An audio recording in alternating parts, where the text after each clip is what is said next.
এগুলো আমল করা যাবে না।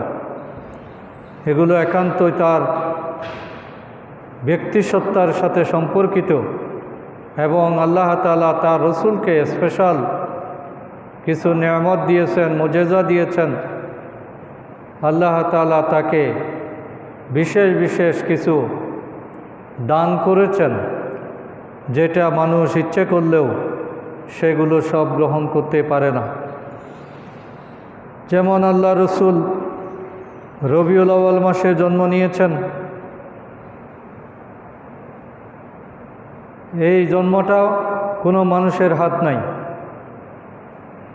আল্লাহ রসুল কি 9 তারিখ এসেছেন না 12 তারিখ এসেছেন, এটা নিয়েও বিরাট এক বিতর্ক আমরা সবসময় করে থাকি।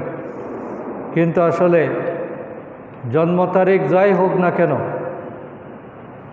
ওটা আমাদের আমলের কোনো বিষয় নয়।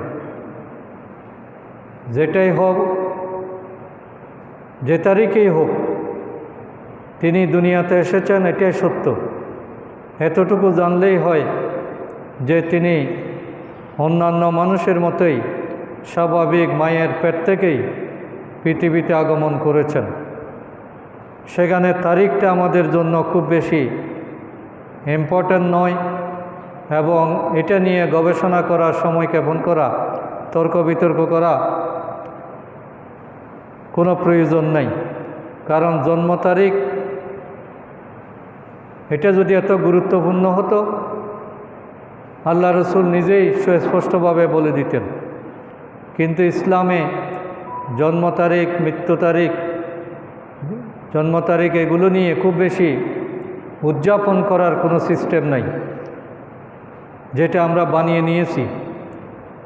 আল্লাহ রসুল পৃথিবীতে এসেছেন, এটাই আমাদের শুকরিয়ার বিষয়। এই জন্য তারিখের চেয়ে গুরুত্বপূর্ণ হলো তিনি কী জন্য এসেছেন সেটাকে গুরুত্ব দেয়া। আল্লাহ রসুল সুবে সাদেকের সময় জন্মগ্রহণ করেছেন, এটা তার আল্লাহ তাআলার একটা বিশেষ মেহেরবানি। আমি ইচ্ছে করলে এটা অনুসরণ করতে পারবো না যে আমার জন্মটা কেন সুবে সাদেকে হলো না, এর উপর আমার কোনো হাত নাই।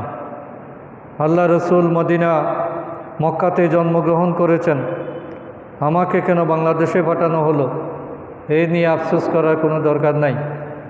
আল্লাহ রসুল কোন সময়, কোথায়, কোন জায়গায় জন্মগ্রহণ করেছেন, এগুলো আমাদের জন্য আলোচনার বিষয়, জানার বিষয় মাত্র, অনুসরণ বা আমলের কোনো বিষয় নয়।